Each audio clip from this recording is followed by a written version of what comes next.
CGI को जो नियुक्त करता है उसे आदेश कैसे दिया जा सकता है? संसद पर आप तानाशाही करेंगे, तुम नया कानून कहां से बना दिए जब संविधान में सब कुछ लिखा है?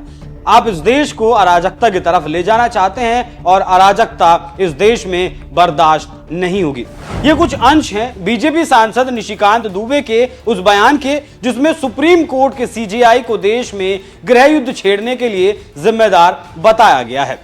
उस बयान के बाद निशिकांत दुबे के खिलाफ सुप्रीम कोर्ट में अवमानना की याचिका दायर कर दी गई है। तो ऐसे में बड़ा सवाल बनता है कि अब सुप्रीम कोर्ट निशिकांत दुबे के साथ क्या करेगा? क्या निशिकांत दुबे के ऊपर कोई कार्रवाई हो सकती है? क्या निशिकांत दुबे के ऊपर कार्रवाई से पहले स्पीकर की मंजूरी लेनी पड़ेगी? और क्या जो निशिकांत दुबे ने कहा है वो अवमानना है भी या नहीं? तो चलिए उसी संविधान से समझते हैं जो सुप्रीम कोर्ट, राष्ट्रपति, उपराष्ट्रपति और बीजेपी के नेताओं के बीच जंग का अखाड़ा बना हुआ है। जंग का कारण है राष्ट्रपति को सुप्रीम कोर्ट की तरफ से आदेश दिया जाना, जिस पर सुप्रीम कोर्ट का कहना है कि हमने संविधान के आर्टिकल 142 के तहत फैसला सुनाया है। लेकिन सरकार के नेताओं का मानना है कि संविधान में कहीं नहीं लिखा कि कोई भी राष्ट्रपति को आदेश दे सकता है। संविधान में यह साफ तौर पर लिखा है कि सुप्रीम कोर्ट ना तो संविधान के किसी भी क्लॉज में एक कॉमा लगा सकता है, एक डॉट लगा सकता है, या फिर उसे डिलीट कर सकता है, हटा सकता है।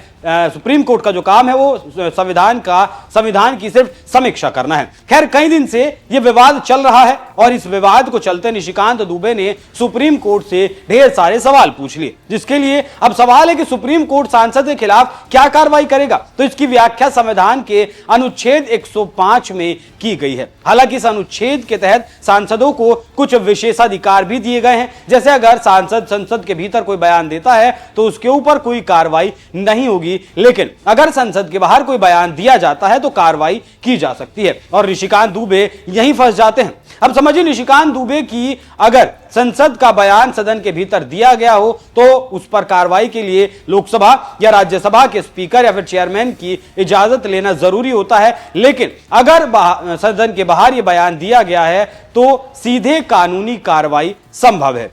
तो सीधे कानूनी कार्रवाई संभव है। यहां यह भी है कि अटॉर्नी जनरल से उसकी परमिशन लेनी पड़ती है, बशर्ते वो अवमानना या फिर आपराधिक अपराध के दायरे में आता हो। अब दुबे का जो बयान है वो सदन के बाहर दिया गया बयान है, सीजीआई के खिलाफ बोला गया है। ऐसे में कोर्ट यहां अवमानना की कार्रवाई कर सकता है, लेकिन अवमानना मानना जरूरी है, तभी सांसद को नोटिस दिया जा सकता है। तो यहां निशिकांत दुबे फंसते हुए नजर आ रहे हैं, क्योंकि सुप्रीम कोर्ट के सीजीआई के खिलाफ बयान दिया गया है, सुप्रीम कोर्ट में ही याचिका लगाई गई है और सुप्रीम कोर्ट ही यह तय करेगा कि अवमानना हुई है या नहीं। और यह मामला और ज्यादा गंभीर तब हो जाता है जब निशिकांत दुबे के खिलाफ लगाई गई याचिका पर सुनवाई करने के लिए कोर्ट सहमति दे देता है। अब जब सहमति दे दी गई है तो उम्मीद इस बात की लगाई जा रही है कि निशिकांत दुबे के लिए कोर्ट अवमानना का नोटिस जारी कर सकता है। नोटिस के बाद केस चलेगा और केस में अगर साबित होता है कि अवमानना हुई है तब निशिकांत दुबे को जेल भी जाना पड़ सकता है और उन्हें 6 महीने की जेल और 2000 रुपए के जुर्माने की सजा तक हो सकती है। तो यह इस पूरे मामले का कानूनी पहलू है। अब जान लीजिए राजनीतिक पहलू, क्योंकि बीजेपी अपने सांसद के बयान से पल्ला झाड़ चुकी है, इस बयान को उनका निजी बयान बता चुकी है। अब देखना होगा कि और कैसे इस मामले पर राजनीतिक रोटियां सेकी जाती है, क्योंकि विपक्ष लगातार इस बयान को लेकर बीजेपी के ऊपर हमलावर है कि आपने सुप्रीम कोर्ट और सीजीआई के बारे में ऐसा बोल कैसे दिया और आपने अपने सांसद के खिलाफ सो कॉज नोटिस जारी क्यों नहीं किया, या फिर पार्टी से उनकी सदस्यता अब तक रद्द क्यों नहीं की। बाकी जाते जाते सुनिए निशिकांत दुबे का वो पूरा बयान जिस पर यह बहस सड़क से लेकर संसद और संसद से सुप्रीम कोर्ट, राष्ट्रपति, उपराष्ट्रपति के बीच चल रही है। मैं आपको बताऊं कि एक आर्टिकल 377 था जिसमें होमोसेक्सुअलिटी जो है एक बड़ा अपराध था। अभी ट्रंप एडमिनिस्ट्रेशन आया है, उसने क्या कहा है? उसने कहा है कि इस दुनिया में 2 ही सेक्स है, या तो मेल है या तो फीमेल है। ट्रांसजेंडर की उसने बात नहीं कही, होमोसेक्सुअलिटी की बात नहीं कही। पूरी क्रिश्चियन कम्युनिटी हो, पूरी हिंदू कम्युनिटी हो, पूरी मुस्लिम कम्युनिटी हो, पूरी बुद्ध हो, जैन हो, सिख हो, सभी ये मानते हैं कि होमोसेक्सुअलिटी एक अपराध है। सुप्रीम कोर्ट ने वन फाइन मॉर्निंग कहा कि नहीं, ये केस हम एबॉलिश करते हैं, ये आर्टिकल एबॉलिश करते हैं। हमने आईटी एक्ट बनाया। आईटी एक्ट में सबसे ज़्यादा दुखी कौन है? महिलाएं हैं, महिलाओं के पौर्ण आते हैं, बच्चे हैं, बच्चे के पौर्ण आते हैं, उनकी सेक्सुअलिटी के बारे में जो है हंगामा होता है।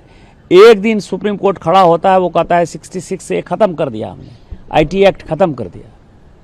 अभी आप समझिए, मैंने आर्टिकल 141 का बहुत बड़ा जो है अध्ययन किया है।